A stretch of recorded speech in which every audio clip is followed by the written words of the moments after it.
Hello everyone, and welcome to the ALCTS webinar, Licensing Streaming Media and Digital Content, which is the first in our three-part series on the challenges of managing streaming media and other digital content.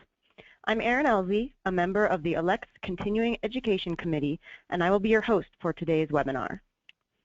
Our presenter today is Cindy Kristof. Cindy is an associate professor and currently serves as head of copyright and document services at Kent State University Libraries. She assists others with their copyright questions, assists in obtaining copyright permissions and licensing, and regularly presents on copyright basics. She brings a lot of experience to this topic, and we're very fortunate to have her with us today. Thank you. I'm sorry. There are a few things to keep in mind for today's presentation. All attendees are muted. If you have questions for Cindy, please type them into the question box on your screen, and Cindy will answer them at the end of the presentation. We do not have interactive chat capabilities. If you wish to use Twitter to comment on today's presentation, you may use the hashtag you see on the screen. We do not monitor the Twitter feed, so do use the question box to submit questions and comments for Cindy. This webinar is being recorded, and you will receive an email with links to the recording and presentation slides within 2 days. And now, here's Cindy. Please note that there will be a slight delay as we change presenters. Thank you, Erin. I'm really excited to be here today. Thanks to ALCTS for having me for this. Very excited to be talking about what we're doing here at Kent State University with regard to digital streaming, video, and other sorts of things. I should probably let you guys know that I come from a public services background. Right now I'm reporting to technical services, but in the library's original organization, when I first started here in 1996, interlibrary loan and document delivery and reserve services all reported to public services. And you know, we all have reorganizations, and then I picked up institutional repository along the way. So I wear a number of hats, but I work pretty closely with acquisitions and technical services, especially on this project. So you know that, and also a little bit about Kent State. This is our building, picture taken by me at night, so of course it's a little blurry because photography is not my specialty, but I will let you know that the Kent State University library here on the Kent campus is the tallest building in Portage County. We'd like to point that out to people, and if you take the elevator up to the 12th floor, you can see all around, and it's a pretty nice view.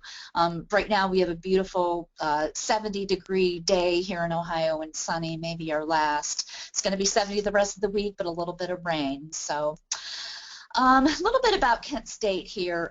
We are the largest public research university in Northeast Ohio with an 8-campus system. And we have, in addition to our Kent campus, we're not supposed to call it the main campus, though sometimes we slip up and do that. We have several regional campuses. The farthest one away is in Ashtabula. And then we have East Liverpool and Salem, which are actually 45 minutes apart, but they're both in Columbiana County. So they're combining services in a lot of ways. We have our Geauga campus, which is in Burton in Geauga County, which also has a branch program in Twinsburg, which is in Summit County. So we service a lot of people in a lot of different places. Stark is probably our largest campus in North Canton, perhaps our most independent in a way, but then we have Trumbull and Tuscarawas and New Philadelphia. My favorite campus to drive to. It's beautiful country if you ever get to this part of Ohio. We have over 40,000 students enrolled for the fall 2015 semester, with about almost 30,000 at the Kent campus and 12,000 at regional campuses. We have 3,000 international students from 111 countries, and at this time we've got 282 bachelor's degree programs, 150 graduate and certificate programs, and at the time, we've got 7 complete online undergraduate degrees and 16 complete online graduate degrees. So these are degrees that you can get totally online, and over a dozen online certificate programs. So it's this growth in distance learning, as in addition to our 8-campus system, that really prompted our need to do something about digital video. We had a lot of requests coming in and a lot of needs for something that we could use. Here's a little map of the area, which isn't the best because it makes us look a little bit like we're south of Columbus, and we're not. We're actually southeast of Cleveland a little bit, but we are kind of spread over northeast Ohio in this way. So we have students all over, and not all of them drive places. You know, they do take the online courses. University Libraries has an almost $12 million budget, divided half between collections and operating approximately. And then we put $2.2 million into OhioLink, our consortium. And we're really still very proud of our consortium and excited about it. It really has, I think, pushed Ohio along in a lot of ways. But in addition to the main campus library and then each regional campus having its own library, we have some branch libraries here on campus: architecture, fashion, map, and performing arts, which includes dance, theater, and music. So we have a lot of needs all over to you know, be able to have online learning and, you know, digital media, not just for distance learning courses, but I think, you know, we've got a lot of folks taking face-to-face courses who are also enrolled in completely online courses. So you've got these completely online courses that somebody might be enrolled in just down the street, but then somebody might be in Kansas, for example, or even overseas. So, you know, that's what the population we're trying to serve at this point. With regard to this initiative, streaming digital media, we decided in fall 2013 that we needed to do something about this. There was such a demand for it. Reserve Services needed a way to manage this in a very streamlined way. And we also had teleproduction staff who are not part of the library. They were at one time, but right now they're part of journalism and media, and they're in a different building, but they're the ones who do any video streaming that we need to have done. So they were getting questions on their end, we were getting questions on our end, and there was a need to bring it together. Also, the Office of Continuing and Distance Education. We have educational technologists and instructional designers that work directly for that department, but we also have them dispersed in separate departments, especially the ones with the big online programs. So, for example, nursing or School of Library and Information Science are 2 of the all-online programs. And, you know, they had questions, lots of questions and lots of needs. And in many ways, we're still sort of paving our way. But one good thing that came in 2013 was a university council member assigned for intellectual property. His name is Doug Kubensky, and he's played a wonderful role in this. We'll talk more about that in a little bit. And finally, student accessibility services, because there needs to be a way to make, especially our online programs, accessible to students with all types of abilities. So student accessibility services played a major role.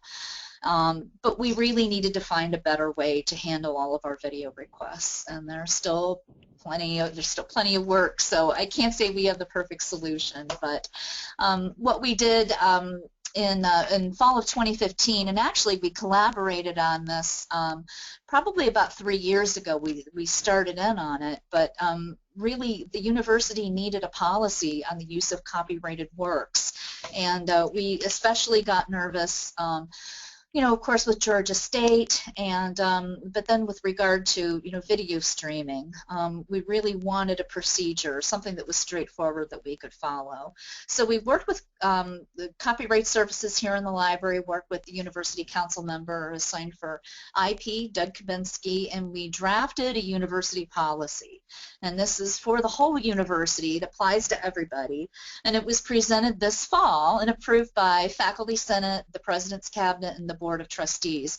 And it actually goes into effect then January 19th, which is the start of spring semester. So right now in this part of the semester, the fall semester, I'm supposed to be advertising it, getting the word out that there is a copyright policy.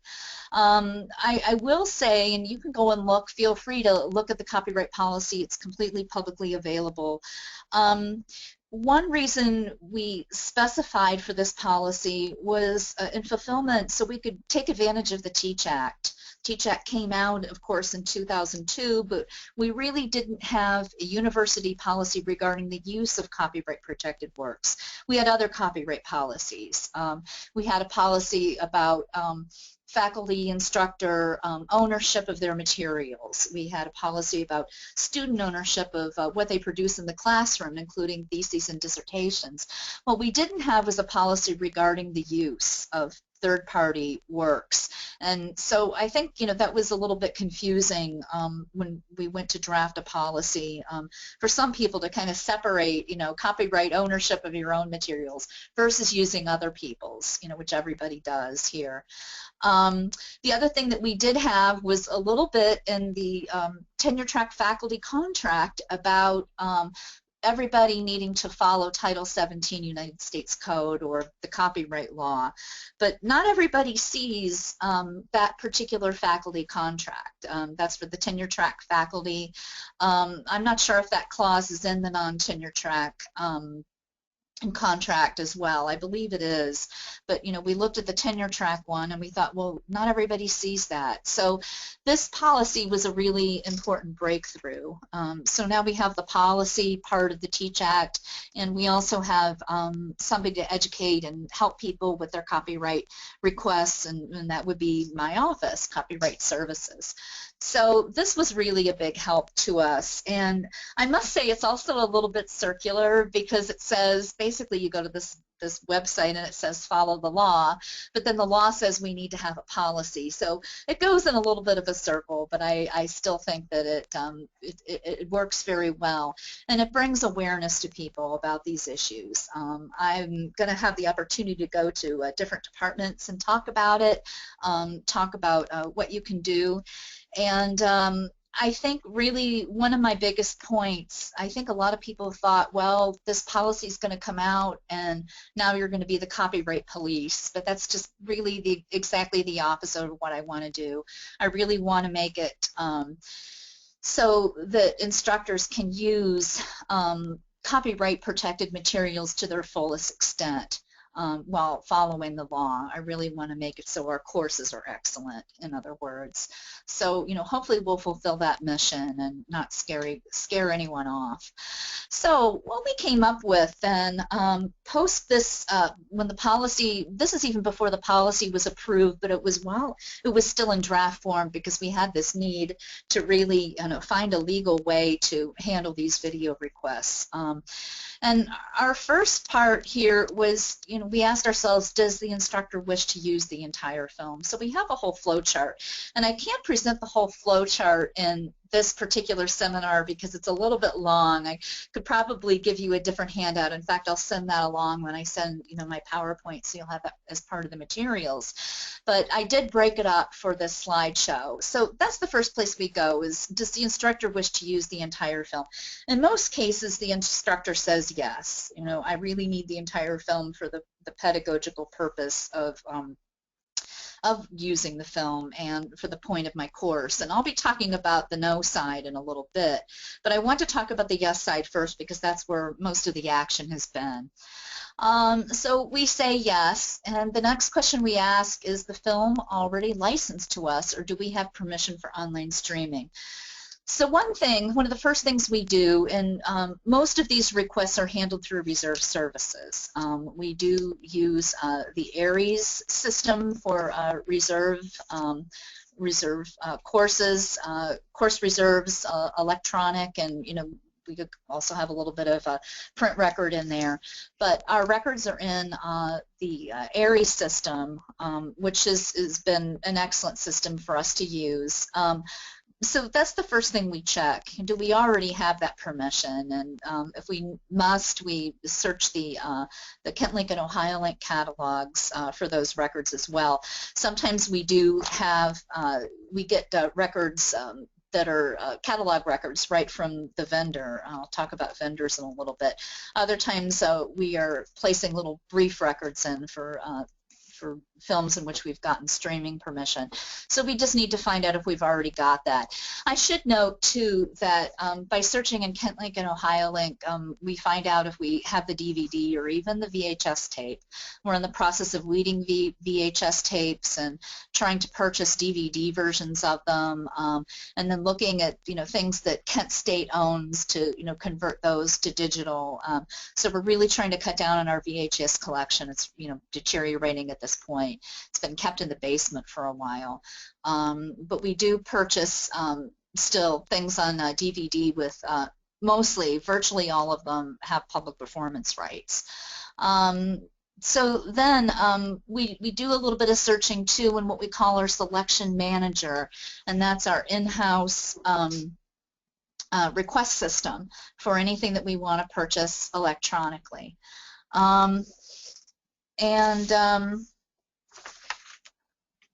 What we do with we do with the electronic records is put them into the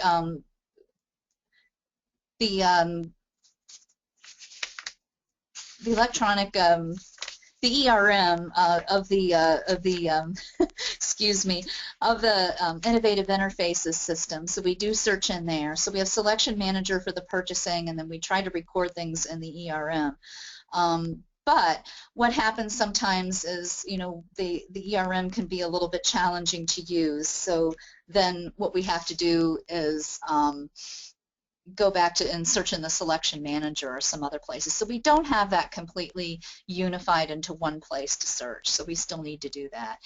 And I guess now at this point we should have a poll question, and I should have done this a couple slides ago, so I apologize. But what I wanted to find out from you guys was whether or not your institution has a policy on the use of copyrighted works. So whether you've developed something or whether you're currently developing something, or if you're not sure or if you prefer not to respond, that's fine too. But I wanted to find out exactly what everybody has in the way of complying with the Teach Act or having a policy or copyright education for folks. And I see from this that 10% of you have a policy that is currently in progress. So that's wonderful that you guys are working on that. 47% of you say yes, you do have a copyright policy for your institution, and 33% are not sure. So I think that's good. It was a challenge for us to get this the whole ball rolling. I think it was an important part of communication with our upper level administration that we did want to invoke the Teach Act, and we wanted to make sure that we were doing things legally. I think that oh, now it's 50% is yes, so I guess results are still coming in. Okay, 87% of you voted. Excellent. Okay. I think for a while it was one of those things where we really needed to communicate with the upper level administration about the importance of intellectual property. I think some folks just kind of thought, well, online education is just the same as face-to-face, and I think that the fact shows that copyright owners don't necessarily think that that's true. So thank you for that poll. We'll move on then to the rest of the flow chart. Now let's say the answer is no. Go back to the flow chart. If the film is already licensed to us or we have permission for online streaming, we go with it. So that's why the yes is in green. It's green for go. Okay, but let's go to no. What if that answer is no? Well, that's when it goes to our acquisitions department, and we search. Jennifer Rice is the one who does the bulk of this searching, although I do some of it too. We do search searching for the streamed product, sometimes through a content provider, or sometimes we search for licensing or permission to stream on our own, and we send out an email and we ask. And we purchase it if it's available at a fair and reasonable price. There have been things that have been too expensive for us to purchase that we thought, oh no, that's really probably not a good idea. I'll talk about budget stuff in a little bit, but we really wanted to make sure that we started in this way. Our first search is for that streaming product because it does make it easy if the instructor wants to show the whole thing. Okay, so I wanted to show a little bit of Selection Manager, and this actually got a lot of attention when I was at when I first gave a form of this presentation at ALA Midwinter last Midwinter in San Francisco. But the Selection Manager was collection development software that we developed in-house, specifically for anything that would have to have a license. So any kind of e-journal or database, and now, of course, streaming media, which I have circled, comes through this. And if anybody is interested in that, that's a different sideline topic that I won't be able to talk about today, but you can email me and I can pass along the interest. But what's great about this is patrons and staff can both make requests. And what can happen is they can just log in, they can contact us, of course, we can make the requests on their behalf, or they could just go straight into this, log in with what we call our Flashline credentials, which allows access to banner and time card system and everything all across the university. And this would allow them to place requests for any kind of title. And of course we have a resource type of streaming media.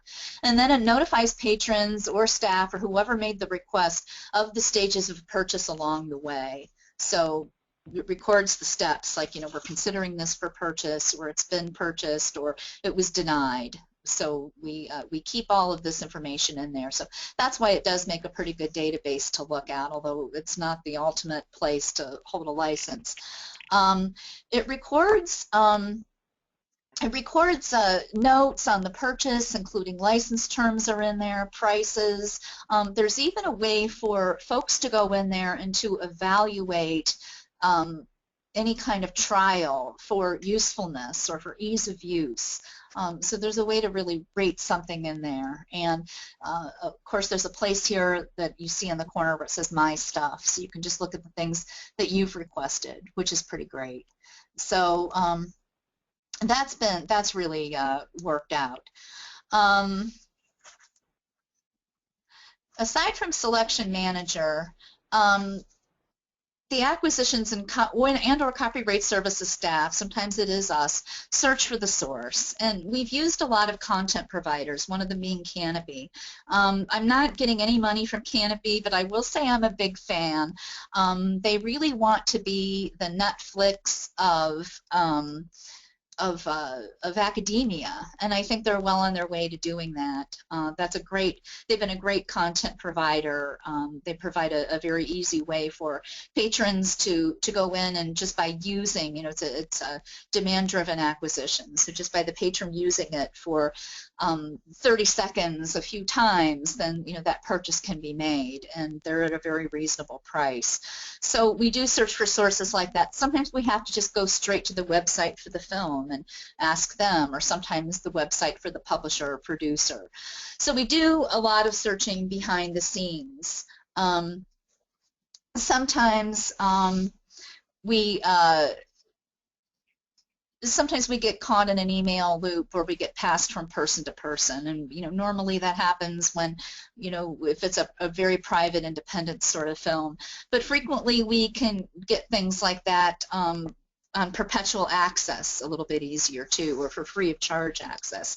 Free of charge Perpetual Access is what we love, but we don't always get that. And this is just because I'm a big fan of the History Channel, and I really like the Aliens guy. But we work with all types of films that are available from a variety of sources, so I wanted to include that. So we also encounter then not just a variety of sources, but a variety of access modes. Sometimes a unique URL is provided for the film, and sometimes that's provided by the vendor, sometimes it's provided by us because they've given us the permission to stream it. And we have two forms of streaming that we're using right now on campus. One is a homegrown that we call KSUtube. We'll take off on YouTube there, and you're free to go and look. That's password protected. Some things are publicly available. But now we're also testing out Kaltura. So when we get permission to stream on our own, that's where we go, to one of those two places. And eventually KSUtube will go away completely and will be completely on Kaltura. Sometimes you've got a portal for service. For example, Swank Digital Campus has a portal. You go to the portal and you go in there. Sometimes we've encountered things where extra passwords are needed or authentication is needed. We have a few kinds of authentication going on right now. We have a hyperlink authentication, which is wonderful because that's what the students and faculty and other users can use to request books across the system. So it works quite well as an authentication system, but what it doesn't work for is for things that Kent State has licensed to itself. So in that case, we need the Kent State authentication. So we right now have a VPN, which a lot of people don't understand. When they first look at it, they get intimidated, and involves installing a piece of software. So we're moving to Easy Proxy sometime during the spring of 2016. I really don't know if our VPN will completely go away and we'll completely rely on Easy Proxy. I don't know what will happen there at first, but we do find that some of the vendors require people off campus to be authenticated.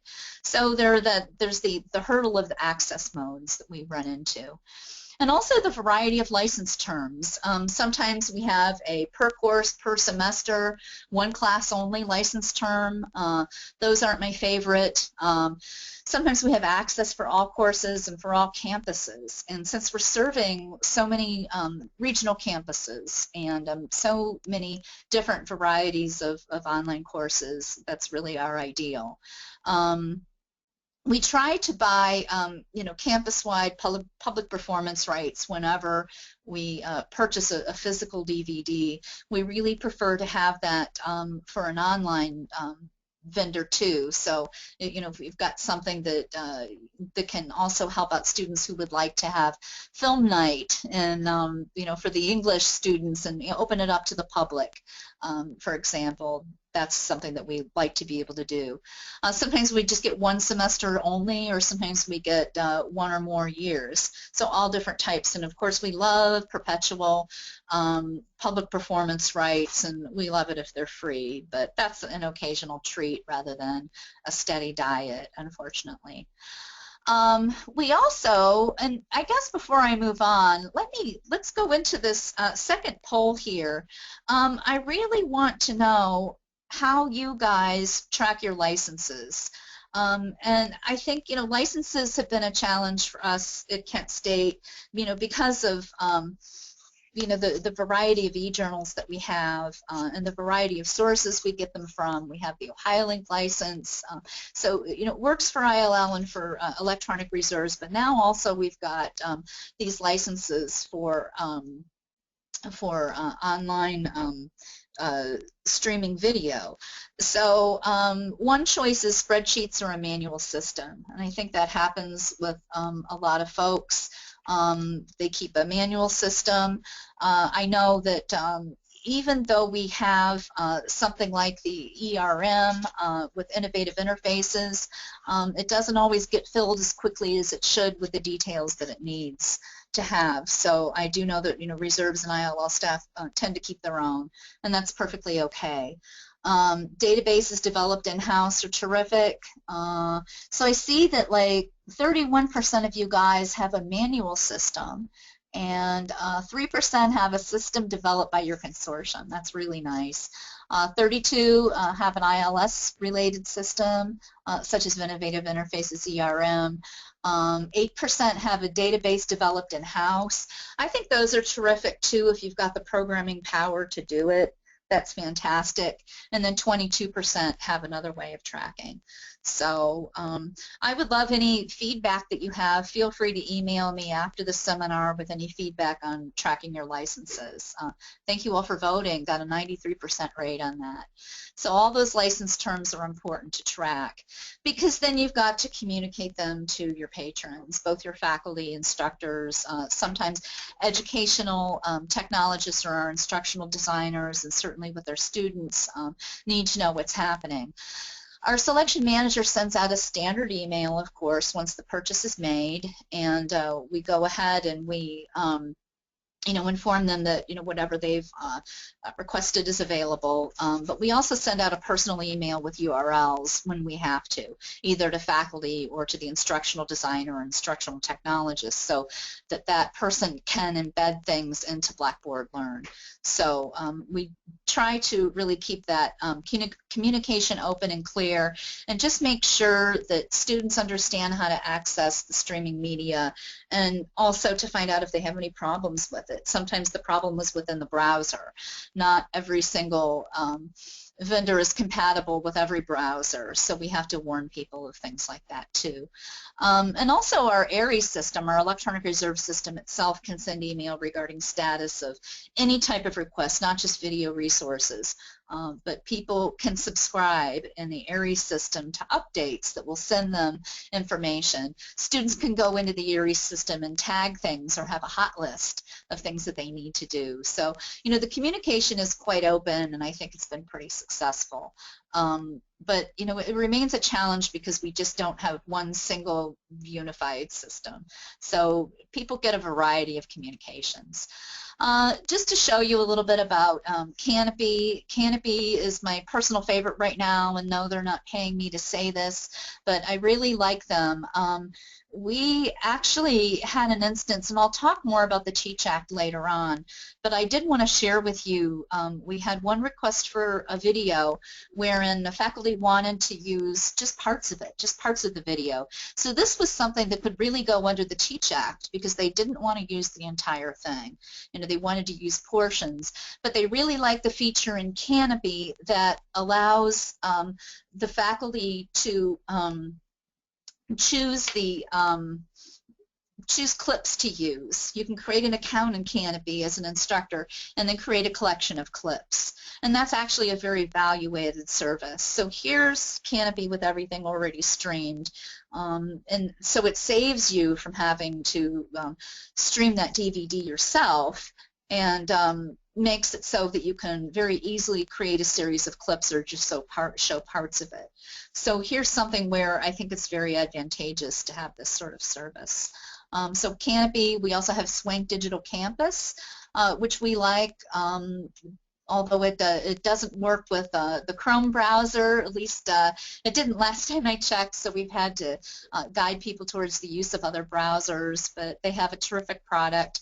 Ambrose Video we've been using for quite a while, both through Ohio Link and through Kent State University. Alexander Street Press as well. And I guess what I wanted to do at this point was talk a little bit about the flowchart when it goes to the no side. So if the instructor doesn't wish to use the entire film, we do invoke the Teach Act. I mentioned with the Canopy film, this is an instance in which it was easier to use Canopy than really invoke the Teach Act. So I think it kind of depends, on your circumstance. And as a librarian, I have two modes of feeling in this direction, because I really think it's fantastic that we can license stream things, but I will also talk about the video, the DVD as an object, as a purchase for the collection. I want to talk about that in a little bit. But with regard to following the Teach Act, if they don't want to use the whole film, we can invoke it.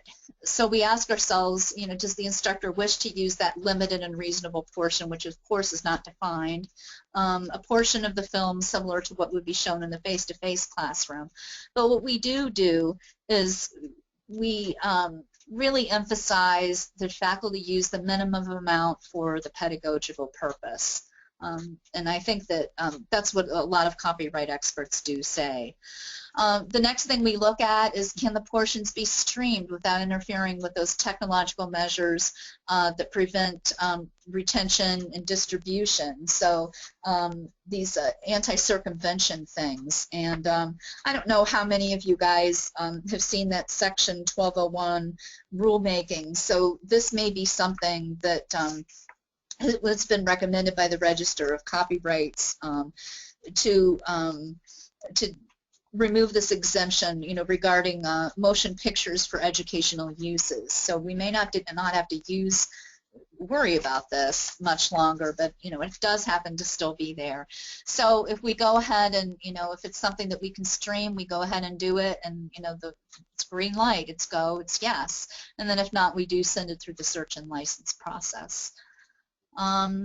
So we do have a lot of what-if questions. This does leave us with what-if questions. If we can't get streaming, what if there's no streaming available? What if there's no licensing available? What if we cannot find the copyright owner, or we can't get a response, or it gets bounced from person to person throughout, perhaps PBS with the producer or something like that. And then, we do ask ourselves, what constitutes that good faith effort? What is due diligence? Have we searched long enough? In other words, I guess, we're encouraging faculty to use the least amount of that copyright protected work necessary for the pedagogical purpose and Invoke the Teach Act. We also sometimes have to think about fair use, and we have relied on fair use for streaming some films for some classes when we find it impossible. We worked very closely with our university council on this workflow and on this policy, and we took a look at the ARL Code of Best Practices and Fair Use, which does talk about this, which supports teaching and learning with access to library materials via digital technologies. And I'm not going to ask how many of you guys are doing this. That's probably a more personal question. I'm going to ask something else. We'll have another poll in a couple moments. But we do use a fair use analysis for all the videos that we happen to stream through the library, through reserved services, or sometimes if the instructional technologist or educational technologist or instructional designer is actually going to stream this straight without or bypass the library, I do guide them to this. But we take a look at Kenneth Crew's Fair Use Checklist, an all-time classic, my all-time favorite. I have actually adapted a PDF version, as it is a Creative Commons license, for Kent State use, and that's available at my LibGuide site for videos. There are also a couple of other tools that I'm sure most of you guys know about, the Fair Use Evaluator and Exceptions for Instructors, and those are terrific resources. But as we invoke fair use, we also recheck it every semester to see if licensing has since become available or if any status has changed on that. Here's a little screen clip of the Fair Use Evaluator, which I tend to refer to as the machine because of the gears. This gives you a PDF at the end, and we do keep records of anything that we make a fair use evaluation on. Exceptions for Instructors is the same way, and I think these are some terrific resources that you can turn to. Of course, it doesn't take the place of court decision. It doesn't take the place of knowing for sure. The only way you could know for sure is if it went to court. But we feel that we have done our due diligence by referring to fair use. I want to talk a little bit about the fair use analysis that we do use for videos. The purpose supports what we do. Teaching, research, scholarship, certainly nonprofit, educational institution, that's what we are. Frequently the use is transformative or productive use, so it's different than the copyright owner intended. So you take this movie that was meant as entertainment and you use it for an educational purpose.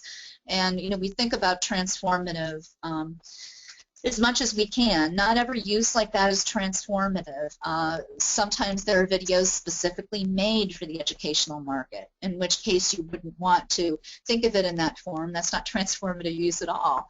But then, we have restricted access also, only password protected, only for the time that the students are enrolled in the course. So the minimal time that's really needed to get the point across to meet the pedagogical purpose. So the other part is, the nature of the work, supporting fair use. You've got these two sides here. Frequently, it is a highly creative work or fiction that we use, but if it's used in a transformative mode, but we tend to think of it as important to favored educational objectives. I know that the second and third factors maybe aren't looked at quite as closely, with regard to this sort of thing, but we do take a look at them here. We do encourage instructors to use an appropriate amount, but sometimes you do need the whole work, including the harder work out of the work for your educational purpose or your pedagogical purpose. And then finally, Factor 4, the effect of the use on the market. We do purchase, for everything that we invoke fair use on, a legal copy. We purchase a DVD with public performance rights, so that we have that piece. We do look for a similar product or a similar way. We do look for streaming first. So that's the way we roll with it. But if nothing is marketed by the copyright holder, then we consider that support for our fair use analysis. And of course, lack of licensing mechanism. You can't reach the person, or you can't get a clear idea. Opposing fair use if it could replace the sale of the copyrighted work, or repeated or long-term use. We think about this repeated use quite a bit. Of course, we don't have a true definition for repeated use, but we do look at these fair use analyses every semester, find out if the product has become available. So I guess at this point I wanted to have another poll because we still really do have a lot of folks who turn to YouTube first, and I find this to be a real challenge. And this is a rhetorical question. This is not something I want any of you guys to answer, but why do faculty always want to use YouTube videos? Don't you think it's kind of like when students want to turn to Wikipedia as a reference tool? It's easy, it's available, it's in one place, and I think that's maybe something that we need to think about as librarians, as a way to make our sources more searchable. We don't really even have a way to do that inside the institution yet. We're still trying to meet that challenge for ourselves. But to be able to inform faculty about other sources that are already there, that we're paying money for, that are available and actually specifically designed for this use. We do have some folks that use Amara. I do know that for certain online programs we use some 3-play media, but for closed captioning that can be expensive.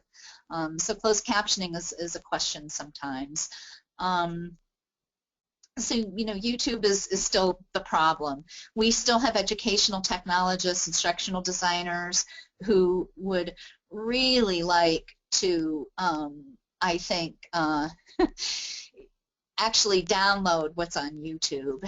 And so we do work with that. Frequently you cannot get a response even if you can tell that they're the copyright owner. So I think that's trading into some really dangerous territory, so we try to steer people away from that. But I haven't found the perfect solution yet to that. We do try to get the word out as much as we can. I've got a LibGuide for videos. Feel free to go on there and look. And, I got a question earlier today where I think I need to provide a little bit more access to public domain or free sources. I do have a little bit of that on here, but maybe not quite enough. But we do have a link also to our selection manager where faculty are free to log in and make suggestions for purchase or suggestions for trials, not just for videos, but for any type of electronic resource, as I've said. So, you know, we do have that. We try to get out to as many meetings as we can of the people who do distance learning, of the people who are very heavily involved with online learning, online degree programs and certificate programs, and a special outreach to them because we want them to know that these sources are available.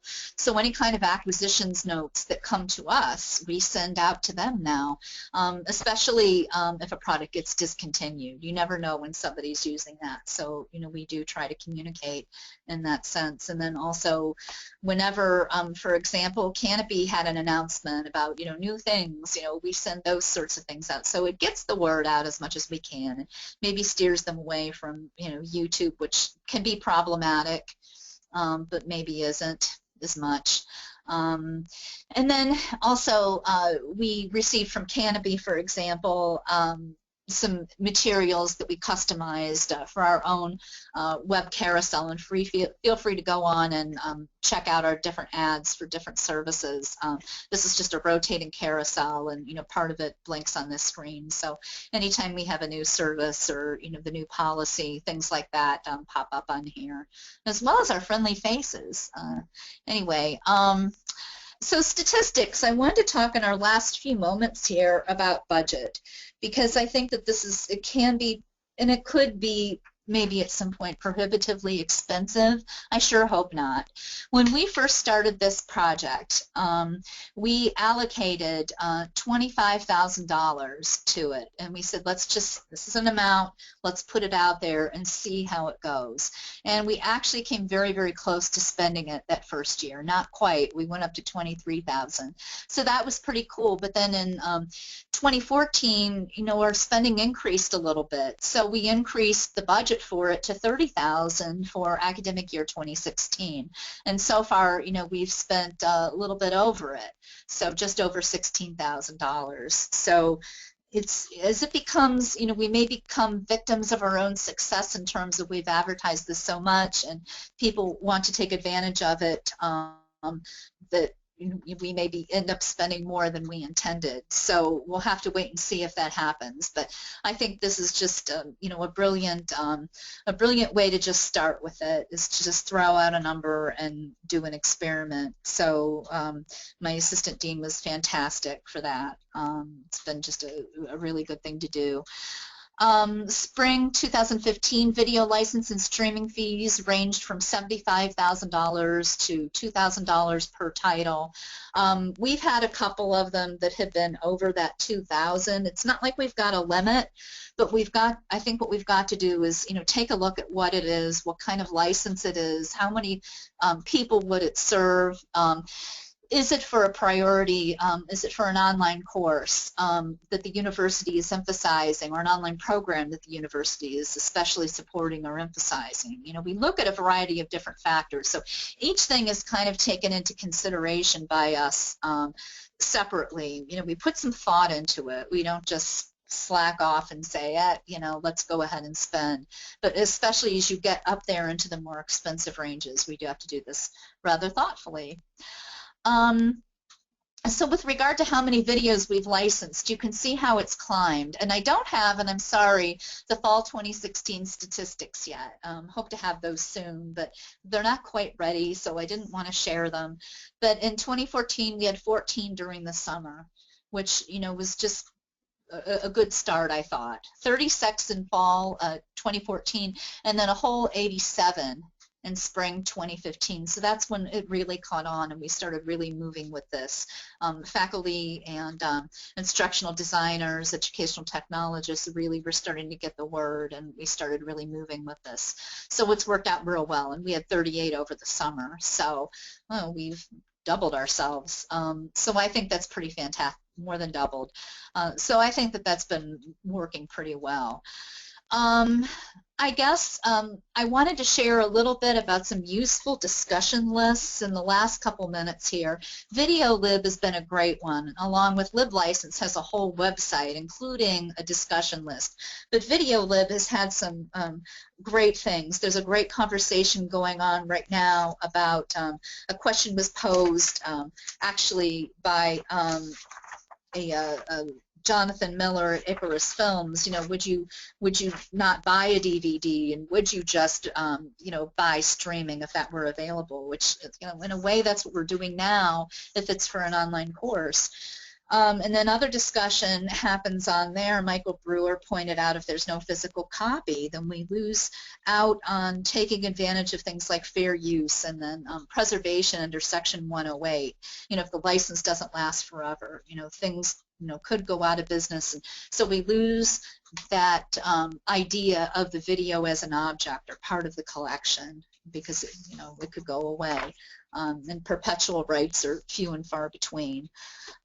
So, you know, other things, there was a great discussion back in 2013 about fair use, about invoking fair use. You know, one participant in the discussion list said we don't use it to avoid purchasing things or to avoid licensing fees or to avoid seeking permission or to avoid hard work. But we do make fair use decisions when we have few or no options open to us and need to move forward in order to carry out the teaching, learning, and research imperatives of the institution. And in this way, I think that the AERO guidelines not only helped out this guy, but they've helped out us. So discussions like that take place. So I think these are some great resources. Some other websites, of course, I love to look at Kevin Smith's scholarly communications blog at Duke, and then some other places where I go to find some copyright information. There's also a list that a friend of mine, maybe she shouldn't be doing this, so I shouldn't be telling you, but she's a member of the ABA, and she receives a list about court cases, and she'll forward some of that stuff along to me every once in a while. So I do tend to find out about some cases, maybe before other people do, or maybe some things that don't go public. So I try to keep it interesting in my role. But I think we do have to question, you know, will we still have physical copies in the future? And I think that right now we're trading physical copies for library spaces. You know, we're doing a lot of weeding, we're doing a lot of things by putting things into remote storage to create more physical space in the library. So the de-emphasis is on the physical copy, I believe, now, and that's certainly something that we're doing. But I think when you think of in terms of when everything is licensed, you know, what are we losing? What happens to fair use? You know, what happens to, you know, Section 108 and first sale, and you know, what is our responsibility as a profession? So sometimes I do think about that, and I will admit that despite our plan that we feel has worked so well so far. So at this point I will take questions. So feel free to ask for questions, and let's see. Thank you, Cindy. That was really great. We do have some questions that have come in so far, and the attendees, you may go ahead and continue to submit them.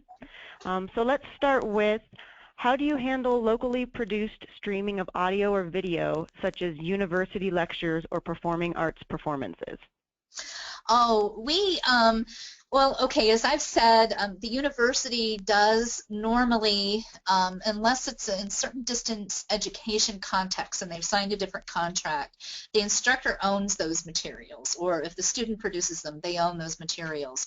So we do have our teleproductions department come out sometimes and record those, but the understanding is the copyright goes with the instructor. So that's how we handle it. You know, there's the understanding that they own the copyright, even though teleproductions, you know, might record it, might broadcast it. You know, that's done with the consent of, you know, whoever is producing it. I hope that answers your question. Yeah, great. We've got some more here. Okay. Do you only invoke the Teach Act for distance, or do you apply it to on-campus courses as well? We apply it when we can to on-campus courses if there's a need. I can't say that it's something that we invoke a lot, at least not to my knowledge. There may be folks who are invoking it without me necessarily knowing about it. Not everything goes through me. I don't give permission to people to put things on their Blackboard Learn courses. I mean, they're free to do things on their own. They can have the library help them, but they're also feel free to do things on their own. So the Teach Act may have been invoked when I didn't know about it, but we don't do it that much. We actually find that instructors really want the whole film. So these invocations of the Teach Act are really rather rare. But yeah, we would do that for a face-to-face course as well as for an off-campus course, as copyright experts have said that we can. All right. And in terms of working with faculty, do you do the fair use analysis for them, or do you expect them to do it?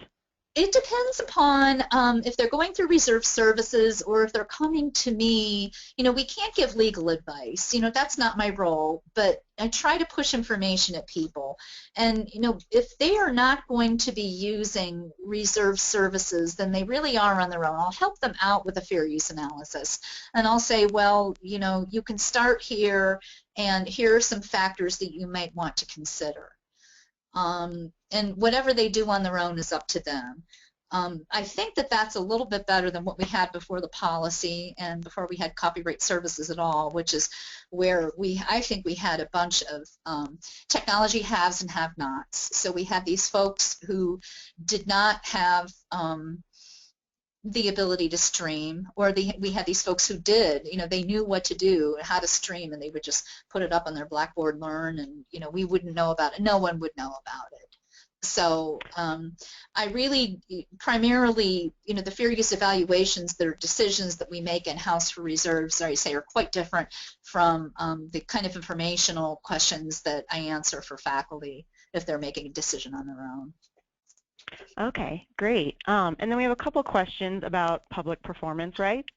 One is, do you feel like you need public performance rights for online education uses, and if so, why? And the other question is, what criteria do you use to decide to purchase the public performance rights? That public performance rights were always purchased. This goes far back, way before me. Melissa Spahn has always been, our video acquisitions person at Kent State here, and it was a matter of policy that we would purchase public performance rights for any physical piece that we purchased for the library, and that's mainly so students could check it out and have a film night in the dorm, or an organization could check it out and have English students meet, and all their guests are invited, things like that we wanted to enable people to do. We don't necessarily need public performance rights for things that are going to be used in the classroom, but I find that if an online vendor offers public performance rights, then that's just a plus, because that's something students can use as a resource. All right. And then a couple questions about budget. One is that we saw what your budget was for streaming videos. Do you happen to know what the budget is for your non-streaming collections and your DVD collections? I was wondering if someone was going to ask that. And I saw it. I can almost see it in my mind. I believe it's 16,000. That's the number that I remember seeing when I checked Millennium the other day. But there's a couple of them in there. So the streaming one is the one that I think about the most. But yeah, you're right. There is that other one, and I can find out that information. But it's not as much as the streaming budget. No. Okay. And then are you doing any in-house digitization of video material when you can't find other streaming options? The in-house isn't really in-house. We have our staff member over in teleproductions who does all the streaming for the whole campus. So he gets requests that are just private requests from faculty saying, I have this videotape of my lecture back from 1992 and I want it digitized. So he'll get all kinds of requests like that, in addition to requests from the library, like, can you stream this film? So we do that in-house, but it's not in-house. There's nobody in the library who does it. We've thought about that. We've thought about getting somebody on board here in systems. We just, quite frankly, don't have the staffing to do that. And the guy who does it out in teleproductions is just an expert at it. Okay, that's great. And then We're almost out of time, but we do have a couple questions about staffing. Sure. And how many staff do you have devoted to these endeavors, and how much time do they spend on these? Well, okay, Jen Rice, she's the one who does most of the searching for the video, the searching, after it comes in as a reserve request. So I guess on one hand we have reserve services staff, which is one full-time staff, contract staff member, and then she's got a couple of students, one graduate student and a couple of undergraduate students, to make up probably one-time FTE equivalent. Just one FTE equivalent, so really 2 FTE on the reserve services side. And then on the acquisition side, we've got our manager of acquisitions, and then we've got Jen, who does most of the video researching, but that's not all of her job. She does other vendor searching as well and works with the librarian who's in charge of licensing. So any kind of licenses would go to that librarian. So a couple, I would say probably 2.5 FTE on the technical services side, although I have to say that that's mixed, because I think in any given week they could spend, a lot of time on our stuff maybe at the beginning of the semester and more time on their own stuff, not their own stuff, but technical services kinds of acquisitions, other stuff during the rest of the year. So, but yeah. I would say that's how it goes. Okay, great. Thank you so much for your time. We do have quite a few more questions, but we're at our time limit here. So do note that Cindy's email is on the screen, and go ahead and you can email her any further questions you may have. We are glad that you could be with us today. You will soon receive a short online evaluation form, and please take a few minutes to respond to the questions. Your comments are very valuable and help the ALCTS Continuing Education Committee plan future events. And a special thank you to Julia Hess, Joseph Nelson, our ALCTS tech support, and Julie Reese of the ALCTS office. The support they provide as part of the Continuing Education Committee makes it possible for us to present these webinars smoothly. We have additional events coming up. The URL here will lead you to more information. We have 2 additional webinars this month, which are also parts 2 and 3 of this particular series. On November 11th, we have pricing and other issues in streaming video, and on November 18th, we have video game collections. And then we'll also have 2 more webinars in December. We also offer web courses, which are 4 to 6 weeks long, and 2-day email discussions. Our web courses are scheduled throughout the year and cover a variety of topics. And we have an e-forum coming up on November 17th covering standards for digital imaging.